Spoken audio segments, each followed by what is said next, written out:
Jazakumullah khairan katsir. Bismillahirrahmanirrahim. Assalamualaikum warahmatullahi wabarakatuh.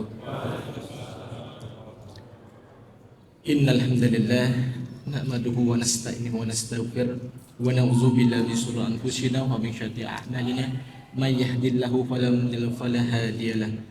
Asyhadu an la ilaha illallah wahdahu la syarika lah wa asyhadu anna abduhu wa rasuluhu la nabiyya ba'dah. Rabbi shrah li sadri wa yassir li amri wahlul 'uqdatam min lisani yafqahu qawli amma ba'du. Alhamdulillahirabbil alamin. Mari kita panjatkan segala puji syukur kita kehadirat Allah Subhanahu wa taala. Pada malam hari ini Allah masih berikan kita begitu banyak nikmat, rahmat, inayah, kebaikan, sehingga di malam hari ini kita masih bisa berkumpul menjalankan salat Isya dan salat tarawih, dan insyaallah Allah berikan ganjaran kita berupa amal, dan insyaallah di bulan Ramadan ini Allah terima segala amal ibadah kita. Amin ya rabbal alamin. Tak lupa salawat dan salam terus mari kita ajukan kepada baginda Rasulullah Nabi Muhammad sallallahu alaihi wasallam beserta keluarga, sahabat dan pengikutnya, dan insyaallah kita dambakan selalu syafaat di yaumil akhir nanti. Amin ya rabbal alamin. Topik pada kajian pada malam hari ini yaitu saya akan membahas tentang summu tasihu. Hadis riwayat Ibnu Sunni dan Abu Nuaim. Berpuasalah niscaya engkau akan mendapatkan sehat. Ini luar biasa. Bagaimana Rasulullah selalu menjaga perutnya dalam kondisi perut yang lapar. Bagaimana Rasulullah selalu dan pernah dan tidak pernah bahkan yaitu mengkonsumsi makanan yang terlampau enak bahkan lezat sekalipun. Dan bagaimana Rasulullah dalam menjaga kesehatannya, karena kita tahu betul dalam usia beliau 63 tahun lebih 3 hari ternyata orang yang amat sehat. Rasulullah sakit dalam semasa hidupnya hanya 2 kali. Ini luar biasa. Bayangkan bagi kita semua di sini. Mungkin setahun saja kita bisa sakit 1 kali. Bahkan ada yang setiap bulan sakit. Ada yang setiap minggu sakit. Ini apa yang terjadi bagi diri kita? Yaitu bagaimana kita harus bisa menerapkan bagaimana perut yang lapar akan kita kondisikan di lain hal nanti di bulan Ramadan. Dengan menjalankan ibadah puasa sunnah. Pada saat kita menjelang Idul Fitri nanti mungkin ya, 1 Syawal, di 2 Syawal kita sudah puasa Syawal. Kemudian dilanjutkan dengan puasa yang lain, Senin, Kamis, Yaumil Bid. Dan kita lakukan kalau bila perlu dengan puasa Daud yang terus kita lakukan. Mengapa sumutasihu terjadi bagi tubuh manusia? Ada 4 hal organ yang paling mendapatkan suatu nilai kesehatan bagi tubuh manusia. Pertama yaitu organ pencernaan kita. Bayangkan bagi kita kalau setiap hari pada saat kita tidak berpuasa, apa yang terjadi? Pagi kita bangun tidur, sudah sarapan pagi. Nanti kita berangkat bekerja. Di tempat bekerja kita sudah makan lagi dengan coffee break. Kemudian dilanjutkan dengan makan siang. Kemudian di jam 3 atau jam 4 setelah asar kita makan lagi. Dan kita pulang ke rumah, kita mungkin makan lagi di rumah. Kapan lambung kita bisa beristirahat? Yang harusnya kita makan terakhir sampai makan berikutnya yaitu 8 jam. Kita harus bisa optimalkan itu. Kalau kita sarapan pagi jam 7 pagi, kita baru bisa makan. Itu kurang lebih jam 2, jam 3 sore. Ini dia. Maka bagi orang yang berpuasa, organ pencernaan mereka akan sehat. Ini penting sekali. Bayangkan bagi orang yang tidak pernah berpuasa, terus mengkonsumsi makan.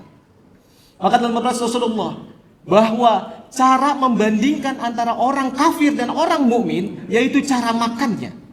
Orang kafir makan dalam 7 usus, orang mukmin makan dalam 1 usus. Ini luar biasa. Yang kedua, apa yang disebut dengan organ hati pada manusia. Organ hati ini amatlah penting sebagai detoksifikasi tubuh, dan ternyata organ hati pada manusia memiliki cadangan glukosa untuk menimbulkan energi yang amat luar biasa. Apa yang terjadi pada saat energi ini akan muncul? Yaitu dalam kondisi perut yang lapar. Bayangkan kalau tidak kita pernah gunakan, manfaatkan energi yang Allah ciptakan, cadangan glukosa di hati. Maka cadangan glukosa itu tidak pernah digunakan, dimanfaatkan, menimbulkan toksin bagi tubuh kita. Maka salah satunya untuk menguptake energi instan ini dengan cara kita perut yang lapar. Ini yang penting. Kemudian, apa yang terjadi dengan proses itu? Yang disebut dengan proses glikoneogenesis, pemecahan glukosa yang berada di hati menjadi suatu energi instan yang setara, energi yang amat luar biasa. Bagaimana energi yang dihasilkan? Seperti layaknya kita mengkonsumsi 3 piring nasi, luar biasa. Maka kita tidak heran Rasulullah pada saat tahun 2 Hijriah, di mana diwajibkan semua muslim untuk beribadah di bulan Ramadan dengan berpuasa. Juga di sana juga ada perang besar sekelas perang Badar. Dan ternyata kaum muslimin pada saat itu bisa menang walaupun perbandingan antara kaum musyrikin 1:3. Yang ketiga, organ yang paling sangat dioptimalkan dan dapat menyehatkan yaitu organ otak pada manusia.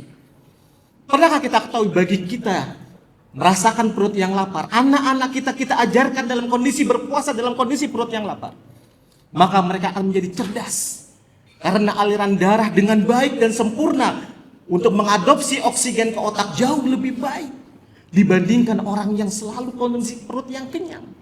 Apa yang terjadi? Maka dia menjadi lemah dan akhirnya pada saat oksigen dia turun pada otak tersebut, maka orang pada saat perut yang kenyang akan menjadi sering mengantuk. Dan yang terakhir, organ yang paling dioptimalkan bagi tubuh manusia yaitu adalah organ-organ pembuluh darah. Ini penting sekali. Karena apa? Karena aliran seluruh darah bermuara pada satu, yaitu aliran pembuluh darah. Maka aliran darah akan jauh lebih baik. Dan jangan lupa, ternyata pada saat kita mengkonsumsi makanan dalam kondisi juga perut yang lapar ada perbedaan. Yaitu organ pankreas kita akan bekerja menjadi 2 hal. Pada saat kita perut yang kenyang, tadi pada saat berbuka, mengkonsumsi sesuatu yang manis, maka akan muncul yaitu sel beta pankreas menghasilkan insulin untuk menguptake glukosa pada gula darah untuk masuk ke dalam otot. Maka gula darah akan distandarkan pada rentang waktu 5 milimol per liter. Dan apabila kita dalam kondisi perut yang lapar, apa yang terjadi pada tubuh manusia? Maka sel alfa pada pankreas akan menghasilkan disebut dengan hormon glukagon. Hormon glukagon ini akan menciptakan suatu proses yaitu glikoneogenesis. Apa yang terjadi? Maka cadangan glukosa di hati akan diambil menjadi sumber energi penting bagi tubuh manusia. Maka dalam arti hal ini yang harus kita optimalkan bagi diri kita, ayo mari kita selalu menjaga kondisi ini. Di lain hal nanti di bulan Ramadan, ayo berpuasalah bukan hanya di bulan Ramadan, tapi di bulan-bulan lain selain bulan Ramadan. Yang kedua, ajarkan anak-anak kita walaupun sedini mungkin mereka untuk diajarkan untuk menjaga perutnya agar kondisi bisa menjaga yaitu perut yang lapar. Apakah menimbulkan dampaknya tubuh kembang mereka akan menjadi terganggu? Apakah menimbulkan dampaknya terdapat stunting bagi mereka? Ternyata tidak. Perut yang lapar akan mengkondisikan penyerapan pada pencernaan akan jauh lebih meningkat. Ini luar biasa. Karena perbedaan kita bagi seorang muslim pada saat kita berpuasa yaitu di waktu subuh dan sampai di waktu maghrib. Insya Allah bermanfaat pertemuan kita. Semoga Allah berikan kita selalu kebaikan dan insya Allah kita lakukan hal ini dalam kondisi yang terbaik dan kita lakukan segala amal ibadah dalam kondisi yang baik. Insya Allah bermanfaat. Wassalamualaikum warahmatullahi wabarakatuh.